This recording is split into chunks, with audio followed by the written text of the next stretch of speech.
Hola, buenos días a todos quienes ya están conectados, ¿cierto? Vamos a esperar uno o dos minutos y comenzamos el webinar Sistema de Protección Especializado a la Niñez y Adolescencia, Cambio de Paradigma y Rol de los Recursos Sociocomunitarios con el expositor Jorge Martínez Muñoz. Así que esperemos unos minutitos y nos conectamos.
Muy buenos días a todos quienes se encuentran conectados. Gracias por asistir.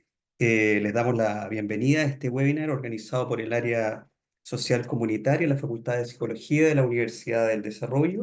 En este webinar hoy hemos invitado al expositor, el señor Jorge Martínez Muñoz.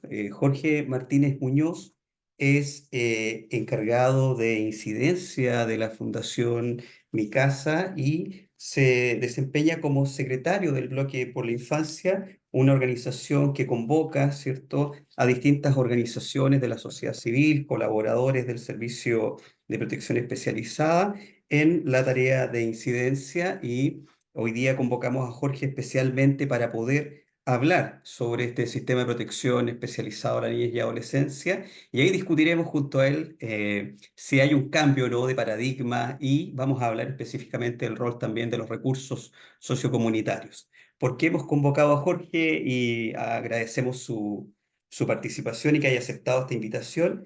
Primero que todo porque, como ustedes bien saben, ¿cierto? Desde un tiempo a la fecha, desde el año 2000 aproximadamente, cuando ya se publica, ¿cierto?, la ley 21.302 que crea el Servicio Nacional de Protección a la Niñez, luego el 2022 cuando se aprueba la ley 21.430 de garantías de la niñez, ¿cierto?, el cambio en el servicio de reinserción juvenil, etcétera, la Defensoría de la Niñez, un conjunto de instituciones que emergen en este ámbito de la discusión de la protección especializada, y en ese marco, ¿quién mejor que Jorge, con su trayectoria en incidencia, en la discusión de estas leyes y también su participación, ¿cierto?, desde un organismo colaborador en la implementación, para poder ilustrar y acompañarnos en este camino, que es sentar las bases respecto a qué entendemos por este sistema primero, y luego cuáles son las institucionalidades o cuáles son los actores, ¿cierto?, involucrados, para poder tener una base de conversación y discusión respecto a el ejercicio y la implementación. Así que, sin más, ¿cierto? Doy la palabra a Jorge para poder comenzar con esta presentación y webinar. Jorge. Buenos días a todas, a todos. Buenos días, Claudio. Buenos Agradecer, días, Jorge. agradecer a la Facultad de Psicología, al área social comunitaria, por instalarnos en este tema, que es como una primera mirada, yo diría, de cuál es el proceso en el que hoy día estamos. Voy a tomarme unos 20 minutos, un poquito más tal vez, pero voy a hacer lo posible por constreñirme a ese tiempo, ¿no? No siempre es fácil, pero porque el tema además es vasto. Lo primero a decir, una imagen. Esto tiene como objetivo no solo explicar, sino que también eh, imaginar cómo esto ha funcionado en estos 30 y tantos años, ¿no? Le puse este título, ¿no? Porque muchas veces, más de una vez me encontré con esta expresión de parte de la UNICEF cuando hablaba del largo periodo de tiempo que ha tomado este tipo de transformación, esta reforma, que es una reforma grande, y UNICEF hablaba de la larga deliberación del Estado de Chile respecto de los derechos de la niñez y la generación de una institucionalidad. Y si miramos esto, efectivamente ha sido una larga deliberación, pero también con distintos tipos de iniciativas, de acción. Agosto del 90 se firma la convención, se aprueba más específicamente por parte del Congreso y por la unanimidad del Congreso, la convención. Siempre hago notar que la convención, no se olviden, fue firmada en enero de 1989 por el gobierno de Chile de la época, enero de 1989.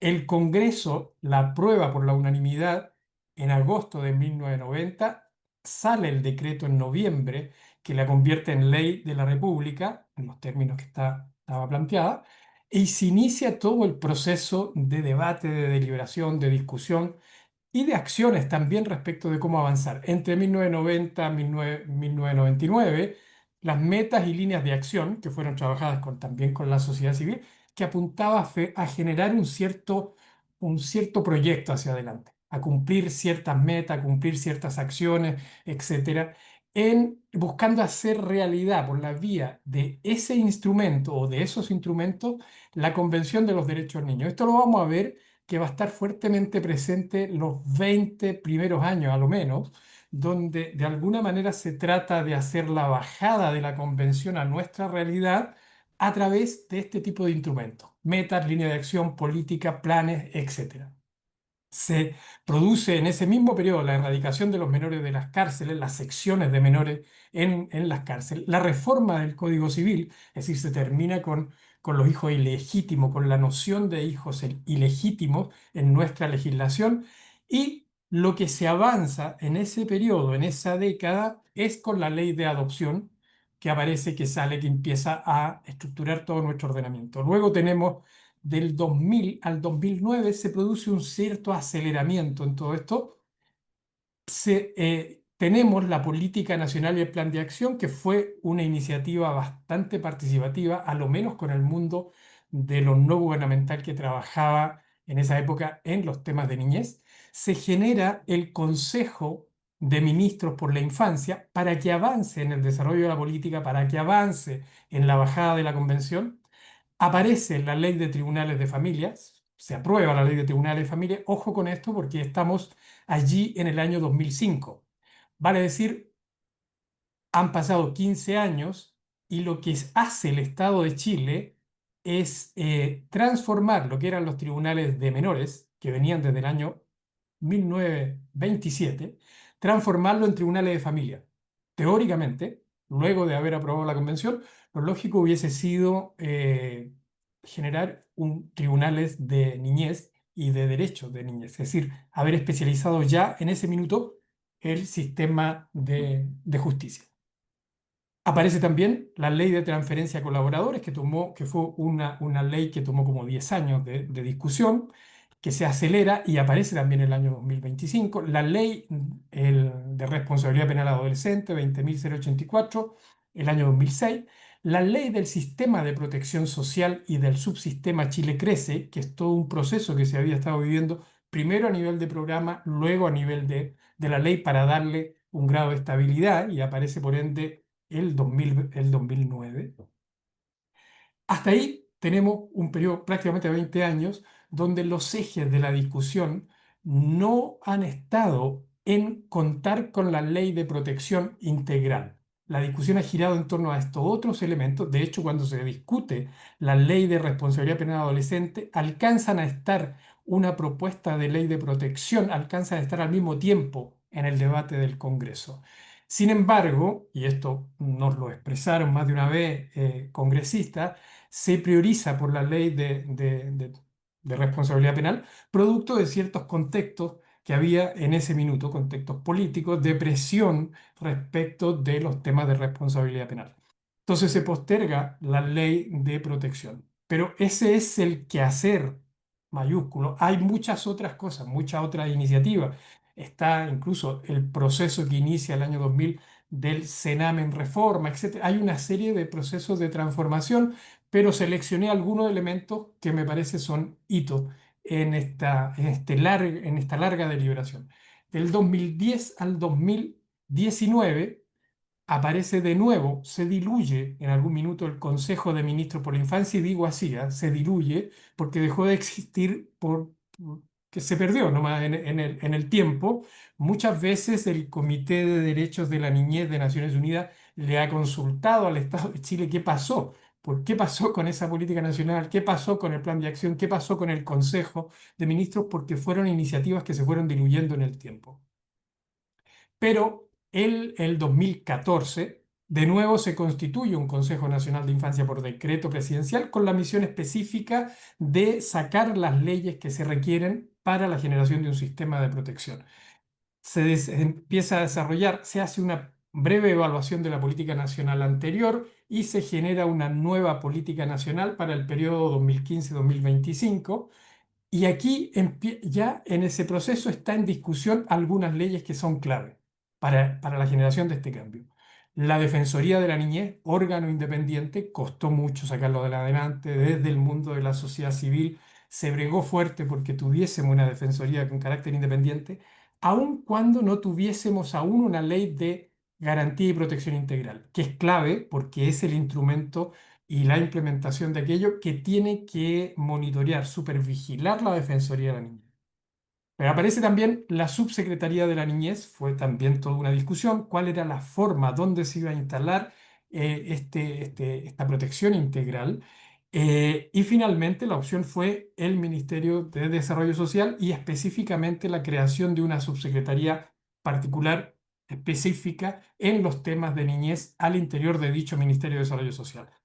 En paralelo a ese proceso del 2018-2019, se genera una ley corta de transferencia que hace una modificación a la ley de transferencia, porque lo que busca es aumentar recursos al sistema residencial, que todo este periodo es un periodo de fuerte crisis en el ámbito de lo residencial.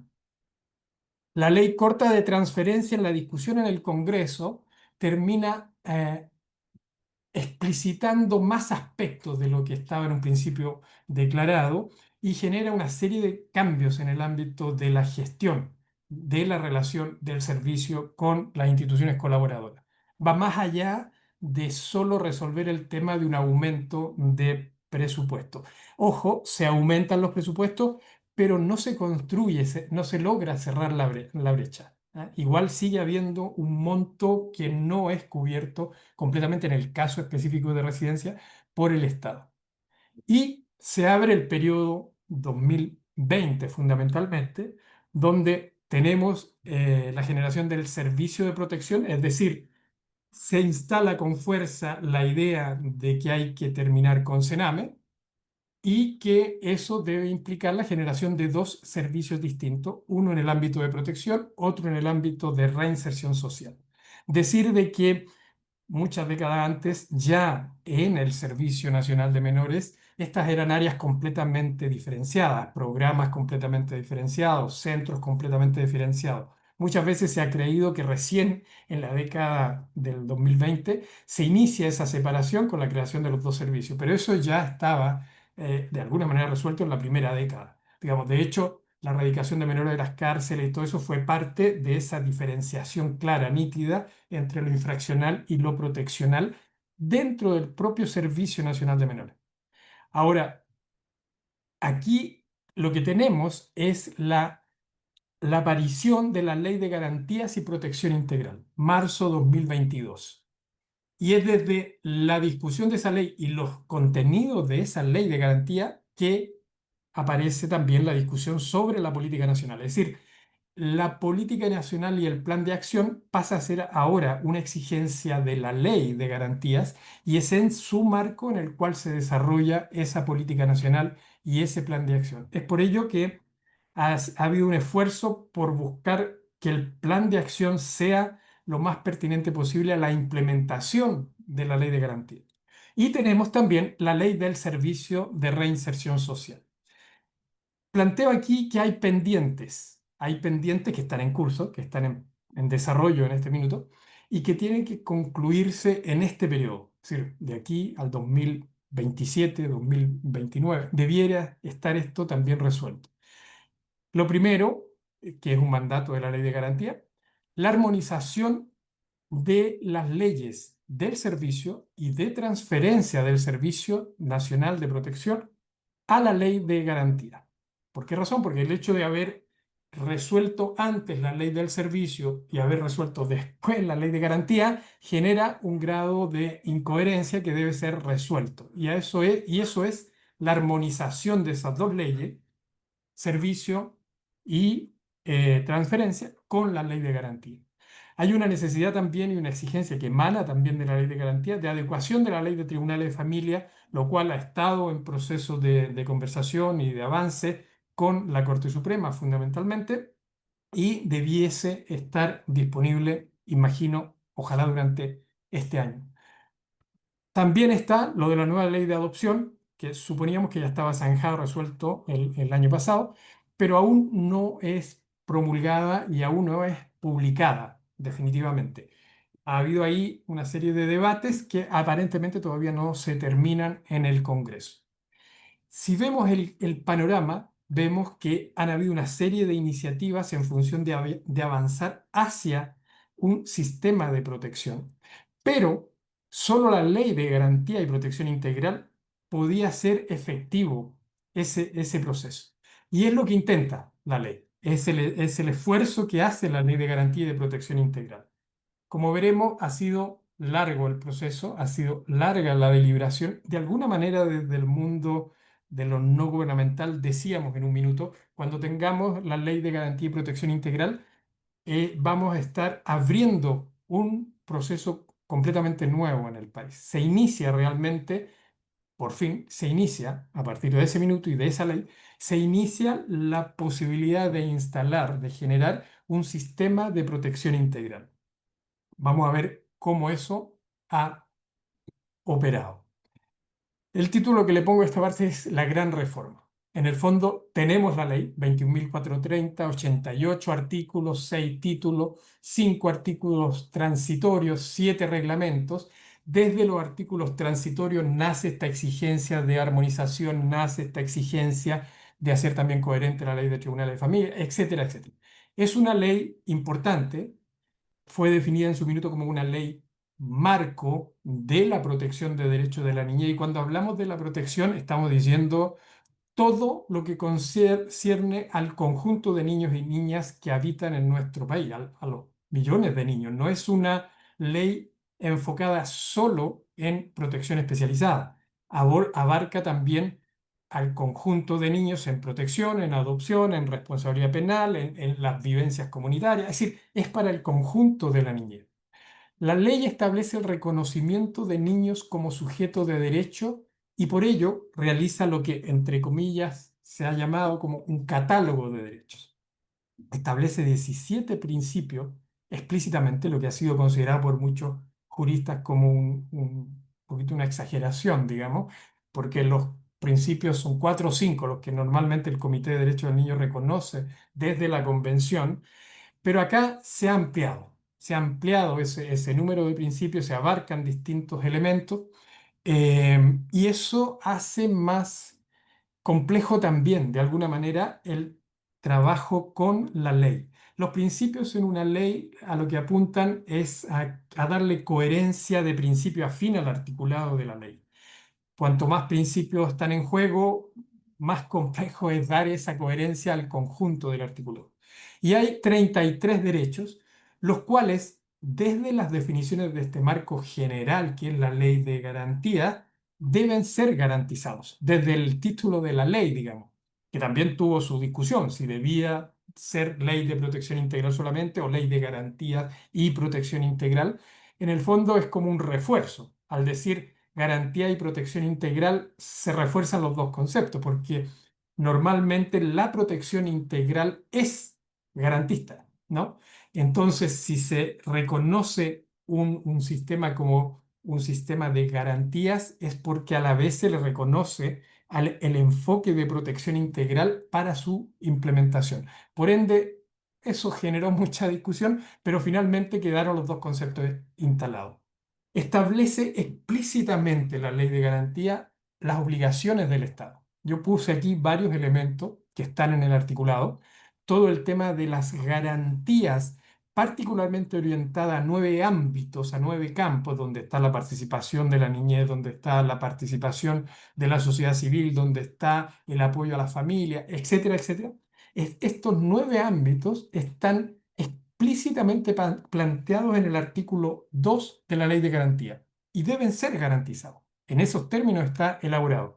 Están las obligaciones que establece el artículo quinto y que lo dice que son obligaciones del Estado hasta el máximo de los recursos disponibles, como establece el artículo cuarto de la Convención, lo que por cierto fue intensamente discutido al interior del Congreso. La efectividad como principio se plantea en el artículo 12, la responsabilidad de los órganos de la Administración del Estado en el artículo 14, la prioridad en todo lo que respecta a derechos de la niñez en el artículo 16, la prioridad que la tienen que establecer los órganos de la Administración del Estado, la progresividad y no regresividad en el artículo 17, es decir, en materia de derechos del niño, la acción desde el Estado debe ser progresiva y nunca puede haber retroceso. Eso tiene una exigencia muy fuerte para la implementación, por ejemplo, de los programas. Estábamos viendo justamente en los últimos días cómo hay una situación de inestabilidad en los programas de niñez en calle. Bueno, no puede haber regresividad. No puede volverse atrás en la implementación de un programa que busca resolver los derechos de la niñez y particularmente de sectores de la niñez gravemente vulnerados. Entonces, estos son principios fuertes. Está el deber general en el artículo 61, que es importante porque el artículo 61 hace parte del título 3 que configura el sistema de protección integral. En consecuencia, ahí se explicita el deber general de la Administración del Estado.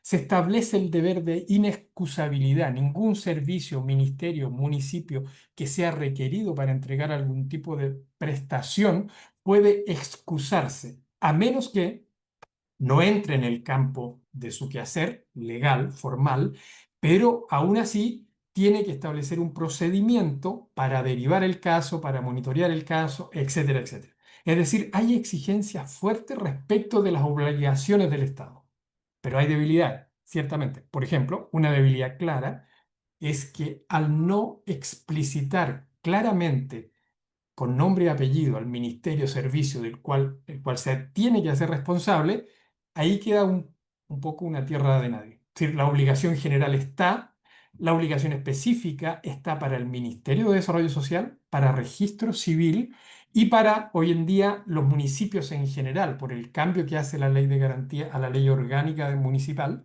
que les entrega como responsabilidad también los derechos de la niñez, pero no está educación explícitamente planteado, no está salud explícitamente planteado, justicia explícita, etcétera, etcétera. Y eso es una debilidad para hacer de la intersectorialidad una acción efectiva. La protección integral es el enfoque que se pone al centro de todo. Y como dice la jurista Clara Martínez, una jurista española que vino algunas veces a apoyar en estos debates, dice, la protección integral son todos los derechos, son todos los niños y niñas, son todas las medidas, son todos los poderes públicos. Es decir, es el conjunto del Estado que se pone a disposición de hacer realidad, de hacer efectiva la protección integral de los derechos del niño. En ese sentido, son integrales.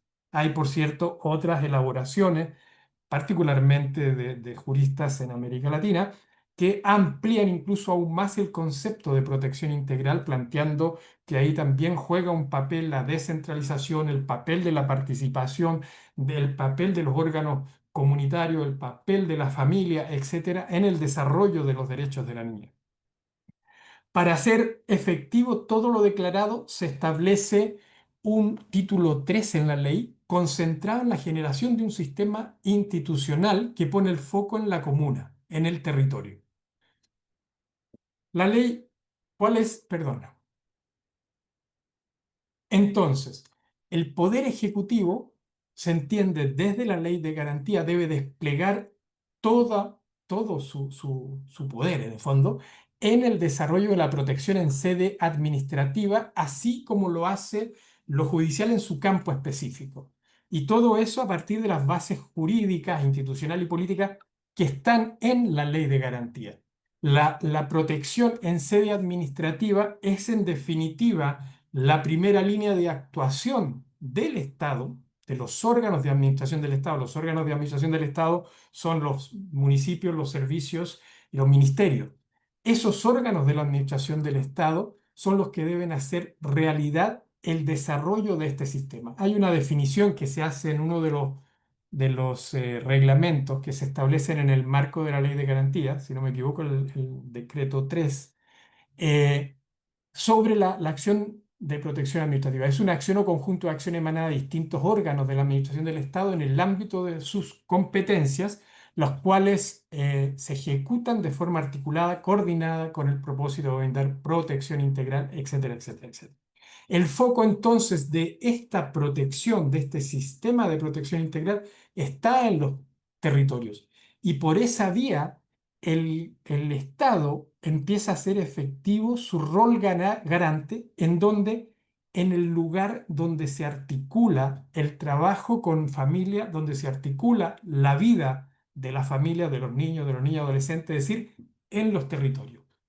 Ese es el sentido que tiene para el Estado hacerse cargo de esta tarea y poner junto al sistema judicial que cumple un rol de última instancia, poner allí en primera línea la acción de los órganos, del conjunto de los órganos del Estado.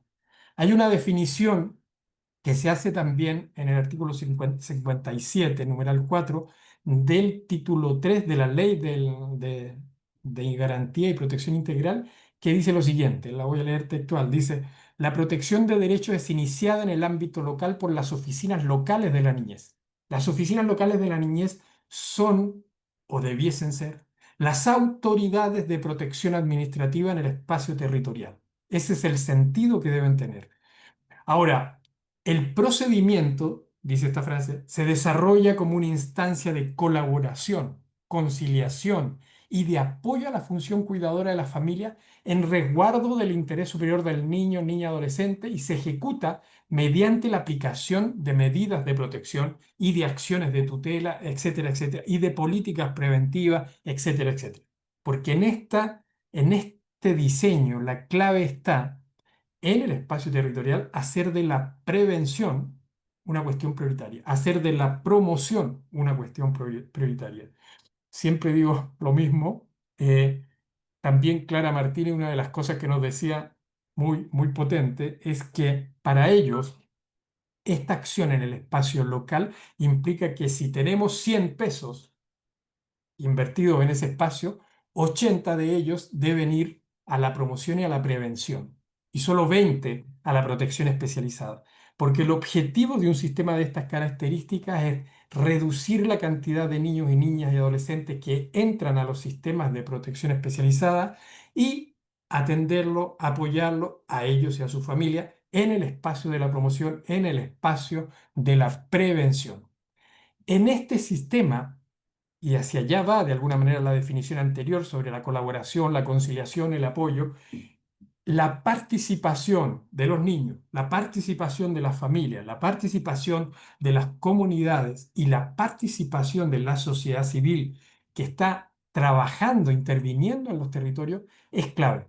En muchos sistemas, en lo comparado, este sistema de protección integral es un sistema donde se articulan lo público y lo privado con atribuciones, con funciones, dada por la propia legislación. ¿Te das cuenta? Incluso con nombramientos que son dados y que son refrendados eh, por los electores en el espacio municipal, en el espacio comunal. Así sucede en Brasil, así sucede en Portugal, así sucede en otras experiencias donde el sistema de protección integral es un todo que articula lo público y lo no gubernamental y las organizaciones comunitarias, etcétera, etcétera. Para ir terminando, amenazas y desafíos.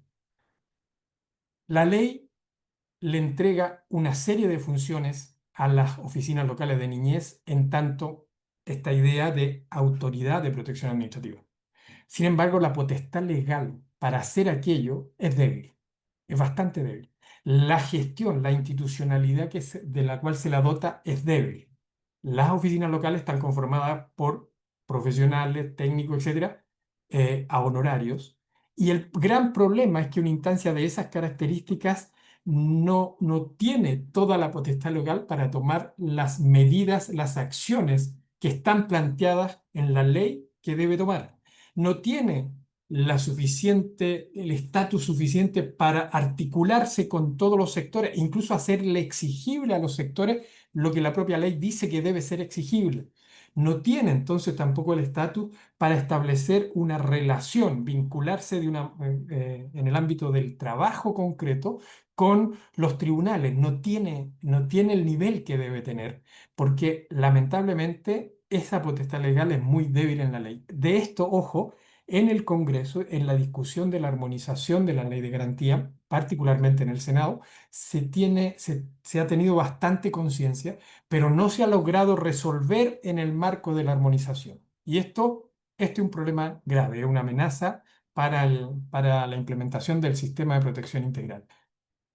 La persistencia de la crisis del Sename en el actual Servicio Nacional de Protección, que parece tener los mismos problemas, las mismas tensiones, etcétera, etcétera, es de alto riesgo porque puede afectar toda la implementación del sistema de garantía y protección integral. Lamentablemente, esta idea de que dividiendo Sename se resolvía un problema no tenía nada de sustento, la verdad. No es por allí por donde pasa la solución a los problemas que tiene el Servicio Nacional de Protección. La clave, estructuralmente hablando, está en el avance que tenga el sistema de protección integral y la capacidad que tenga el sistema de protección integral en cada una de las comunas por hacer de la promoción y la prevención una prioridad realmente intensa, profunda. eh, Esa es la posibilidad de salida estructural a la crisis del Servicio Nacional. Pero además, la propia ley del servicio, que se construyó en un momento álgido, complejo, particularmente para el sistema residencial, tiene un carácter, tiene un enfoque, está centrado particularmente en el control, en la fiscalización, en el castigo, lo que hace que sea muy difícil salir de la crisis, porque esa crisis, que como digo, tiene un proceso estructural de solución, pero a largo plazo, pero en lo inmediato, esa crisis requiere mucha colaboración, mucho diálogo, mucho intercambio, mucha participación de los más amplios sectores, particularmente de quienes están en la intervención directa, que son los que tienen que vivir las tensiones, que conocen de lo que está pasando con la niñez y con las familias en esos territorios, y donde desde allí puede emanar procesos de solución a muchos de los problemas que tensionan las relaciones. Pero este es un tema delicado. Además está esta tensión que hay entre los órganos de la Administración del Estado y las organizaciones de la sociedad civil que trabajan en infancia, que es una tensión que se ha venido larvando desde hace más de una década y que claramente los casos que hemos conocido de corrupción, conocidos como casos fundaciones, han venido a complicar mucho más esas relaciones. Porque finalmente el mundo de la sociedad civil que trabaja en infancia no está vinculada a esas situaciones de corrupción. Sin embargo, tiene que soportar, tiene que aceptar en el fondo, ver caer sobre sí una serie de cuestionamientos que solo terminan impactando en el trabajo de intervención en terreno que realizan el conjunto de organizaciones. Hay una cuestión que es clave. El proceso fundamental, si uno aplica enfoque de procesos a esto, el proceso fundamental es el proceso que se da en la intervención directa con niños, niñas, adolescencias, con familias, con organizaciones. Allí está el foco de lo que se hace. Si uno saca eso de este sistema, ninguna de las instituciones que existen tiene sentido. Lo que le da sentido es que hay allí un proceso de vinculación, de trabajo, de intervención que es clave. Y respecto de ese proceso, todo lo que hace, toda la acción estratégica de los servicios, del sistema, toda la acción de apoyo administrativo, etcétera, debiese estar a su disposición. Y más bien lo que hay es un proceso de tensión permanente de exigencias que suben y que no toman en consideración, además a nivel de los financiamientos, la implicancia, el impacto que tiene todas estas exigencias, todo aumentar estas tensiones. Esto tiene un impacto concreto en el terreno.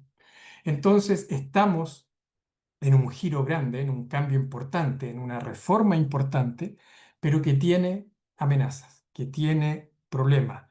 Y eso lo constatamos constantemente cuando interactuamos, conversamos con las oficinas locales de niñas. En el caso del bloque, hace poco, unas 2 o 3 semanas, hicimos justamente una presentación sobre entrevistas a oficinas locales donde visualizamos los nudos que hay y la necesidad de fortalecer la potestad legal de estas estructuras, la necesidad de generar amplias líneas de trabajo, programa, intervención, etcétera, en promoción y prevención en los territorios adscritas al trabajo de las oficinas locales y la necesidad de generar un clima de conversación, de diálogo, de participación en la crisis del Servicio Nacional para a lo menos paliar lo más negativo que tiene esa crisis.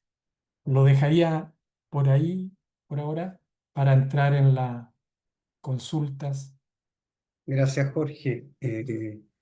Muy clara la presentación. La verdad que me imagino que para todos los asistentes, tenemos 75 asistentes conectados, ¿cierto? Escuchándonos, Jorge, porque es un tema de bastante relevancia, ¿cierto? Y como dices tú, en distintos niveles, al parecer. En el Mm. nivel de la discusión, ¿cierto? Respecto al cambio de la legislación, las leyes nuevas.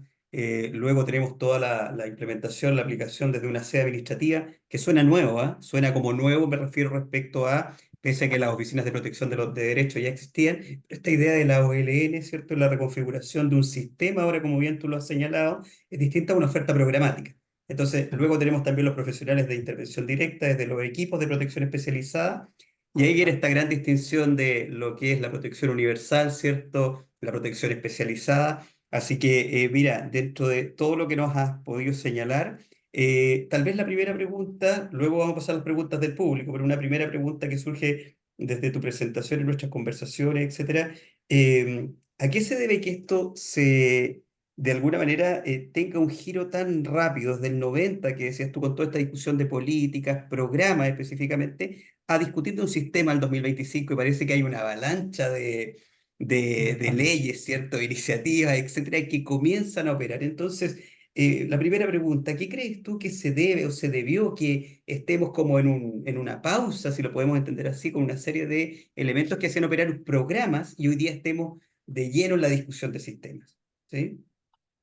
Creo que en algún momento, en el año, específicamente entre el fin del 2011, principio del 2012, eh, producto de fuerte presión, por un lado, el mundo de lo no gubernamental, por otro lado, del mundo académico, ¿no? Algunas universidades que elaboraban y presentaban propuestas, etcétera. Incluso presiones desde el ámbito de la Asociación de Magistrados. También se dio un proceso allí bien particular que llevó al gobierno de la época a convocar a todos estos actores. Estaba la UNICEF, academia, magistrado, un amplio abanico de organismos no gubernamentales que trabajaban en infancia, a sentarse junto a la mesa y durante unos meses trabajar en la elaboración de una propuesta, de esta propuesta de una ley de protección integral. Esto se había intentado varias veces antes, pero finalmente se diluía. Pero aquí se empieza a acelerar el proceso y es paradojal lo que sucede porque fracasa esta iniciativa. Se presenta una propuesta avalada además con la participación intensa en todas estas comisiones de trabajo del Ministerio de Justicia, del Ministerio de representantes del Ministerio de Desarrollo Social, del Servicio Nacional de Menores, etcétera, y de los organismos internacionales que participaron, es decir, no solo UNICEF, también PNUD, etc.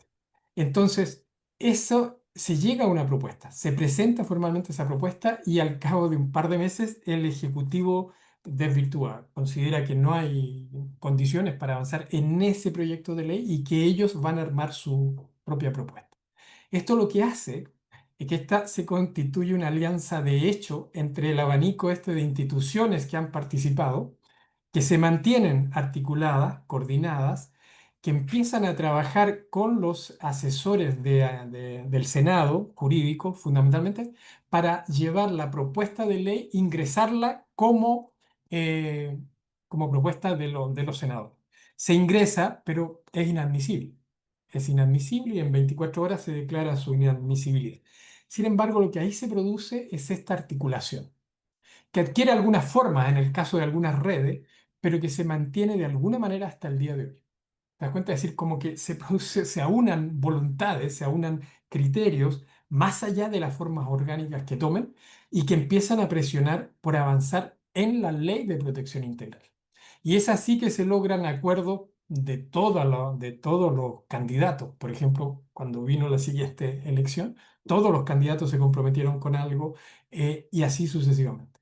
Entonces fue aumentando. Yo creo que la convergencia e incluso la indignación que provocó el que fracasara un proceso en el que habíamos invertido mucho, sobre todo el mundo de lo no gubernamental, generó esta articulación y es una articulación que puede resultar raro, pero es una articulación que es transversal políticamente, que va desde derecha, centro, izquierda, independientemente de aquello, todo el mundo puso el foco en sacar una ley de protección integral, teniendo ya como piso esa que se le había propuesto al gobierno en enero del 2012 y que fue negada finalmente y fue rechazada.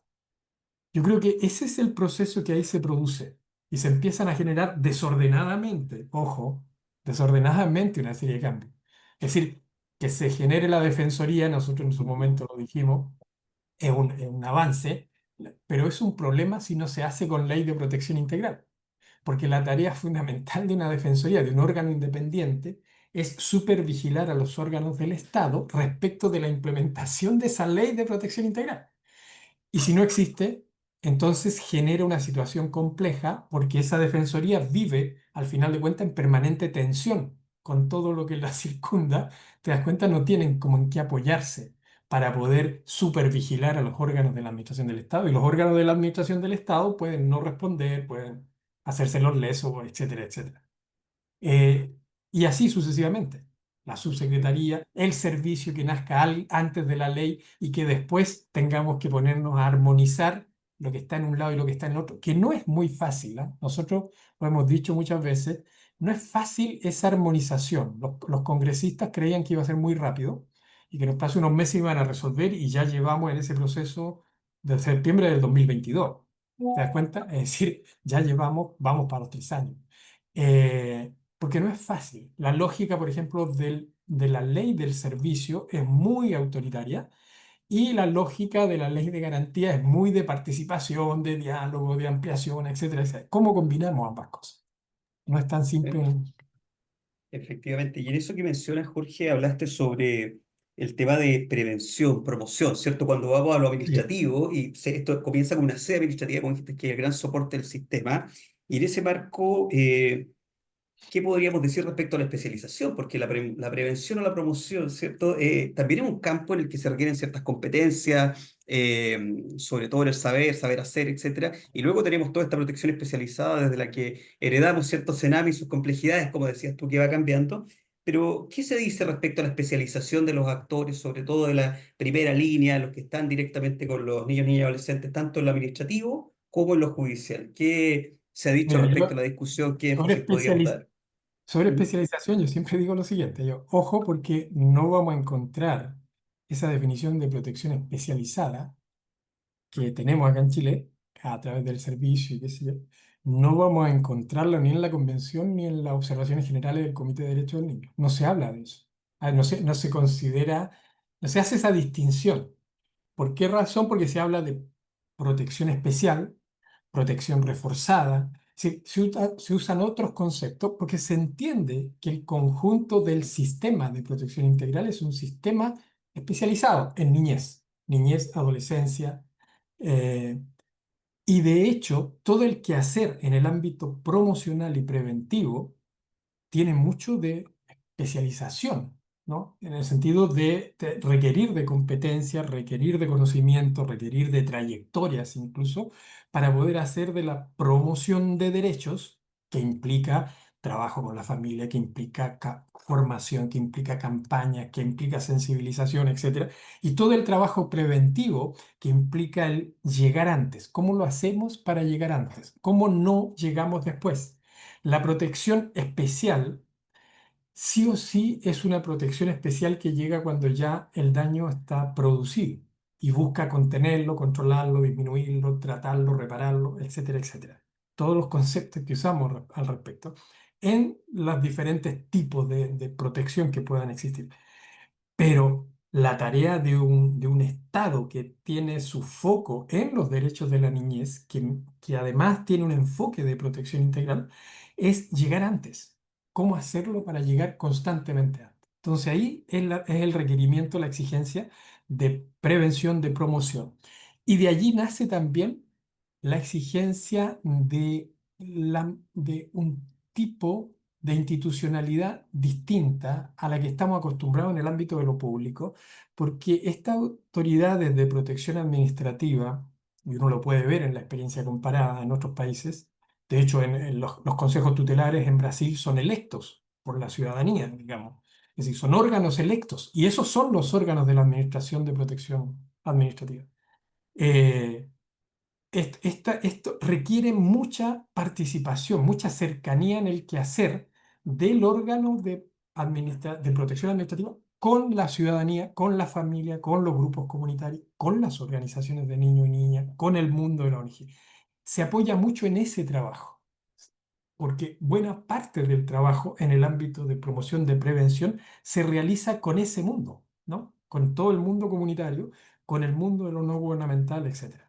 Y eso es así en general en las experiencias más, que comillas, sofisticadas, Ujú. en las experiencias que podríamos considerar más sofisticadas en Alemania, en Francia, en Bélgica, etcétera, etcétera, o las experiencias más comunitarias que uno puede conocer en América Latina. Siempre hay un foco fuerte de esta institucionalidad eh, en la realidad de cada territorio. Por eso que es un tipo, de hecho lo conversábamos con la subsecretaria de la Niñez en algún Ujú. minuto, es un tipo de estructura institucional que debe ser muy pertinente a cada realidad territorial porque no Perfecto. todas son iguales, no todas las posibilidades son las mismas, etcétera. Entonces, en ese sentido hay que girar un poco la mirada para entender que todo el sistema de protección integral es de alguna manera un sistema especializado en derechos de la niñez y la adolescencia y que descansa en las fuerzas de las propias comunidades, de las familias, etcétera. Fuertemente, ¿eh? Jorge, Fuertemente en eso. perfecto. Mira, has respondido varias preguntas que tengo del público, pero ahí quiero seguir sobre este punto respecto a dos preguntas, ¿ya? Una es la centralidad, los participantes de estas dos preguntas acá. La centralidad de lo territorial solo refiere a los organismos gubernamentales de nivel local o cómo se incluye o hay que incluir, ¿cierto?, las organizaciones comunitarias, las organizaciones de barrio, etcétera. ¿Cómo lo ves desde lo territorial? Y en ese marco, la segunda pregunta, ¿cierto? ¿Qué se ha avanzado en materia de promoción a nivel territorial local? ¿Hay experiencia desarrollada o en Chile y sistematizadas o estamos viendo experiencias de otros países? ¿Cómo has visto esa discusión respecto a la centralidad de lo territorial? Mira, primero, lo territorial se entiende mucho más amplio, no decimos lo municipal, no decimos lo territorial, porque se entiende que es mucho más amplio que solo la institucionalidad pública o municipal. ¿Ah? La Perfecto. institucionalidad pública o municipal es relevante, el papel que juegan los sectores es relevante, eh, pero finalmente es una articulación del conjunto de lo que hay en el ámbito de lo comunitario, en el ámbito de la organización social, en el ámbito de lo no gubernamental en cada uno de los territorios. Porque de allí emana un saber, un aprendizaje que va haciendo o que puede, facilita la posibilidad de hacer cada vez más pertinente la implementación del sistema. Eh, ¿Cuál era la segunda? Porque ahí me da la impresión que hay un link con la segunda pregunta, que era Sí. Respecto a si se ha sistematizado la experiencia en Chile, si estamos sobre todo en sistematizando o estamos promoción. mirando otros parámetros, ¿cierto? Promoción, prevención, pensando en el nivel administrativo, en el territorial que dices tú, más allá de la municipalidad, y esto es nuevo, entre comillas, ¿o no? Es como un, no nuevo, porque entiendo que existieron programas de la oferta de Sename en estas líneas, pero ahora estamos Sí. hablando, como bien decías tú, de un sistema. Entonces, en ese marco, en lo que pregunta el Mira, participante, yo diría lo ¿sí? siguiente. hay en la experiencia de los no gubernamentales, incluso de los no gubernamentales asociados con organizaciones comunitarias, incluso con organizaciones de niños y niñas, hay experiencias interesantes en el ámbito de la promoción y en el ámbito de la prevención también.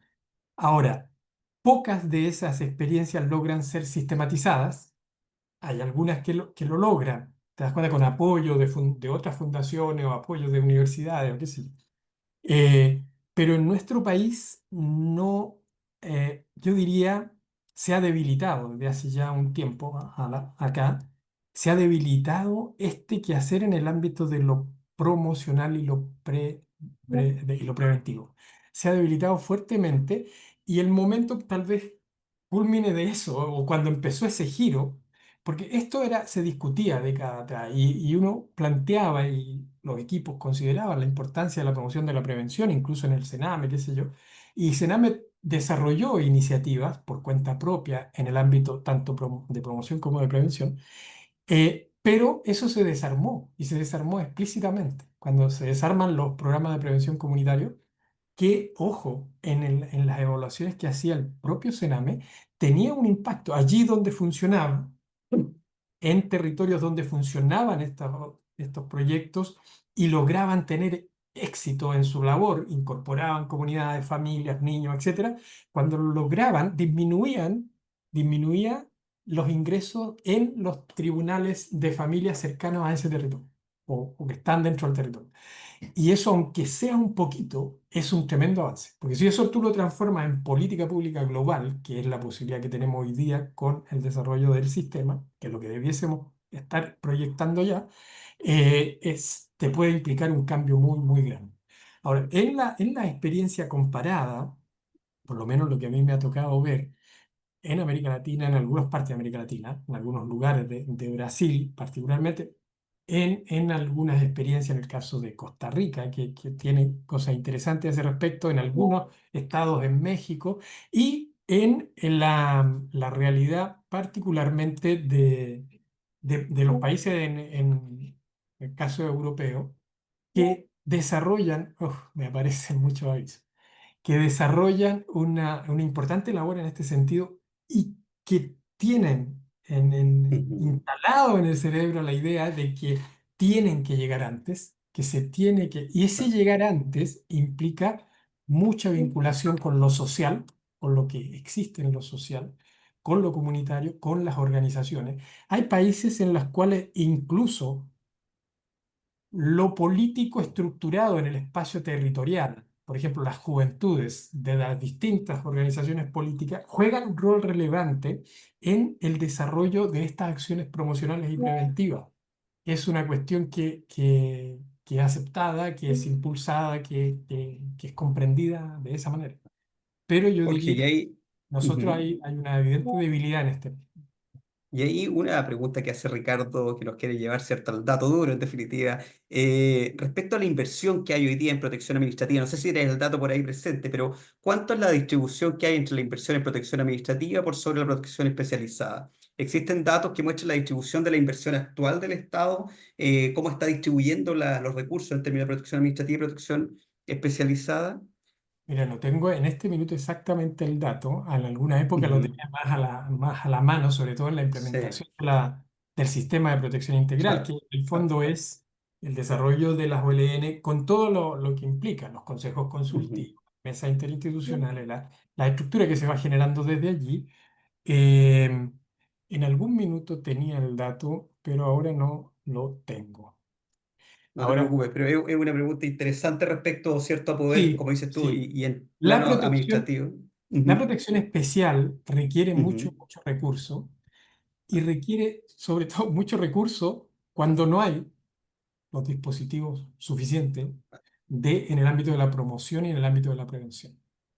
A Jorge, la- y disculpa que te interrumpa, en relación al tiempo, porque ya estamos terminando, ya, tengo muchas preguntas que han ido apareciendo acá en el chat, entonces quiero vincular dos a propósito de lo que me estás señalando.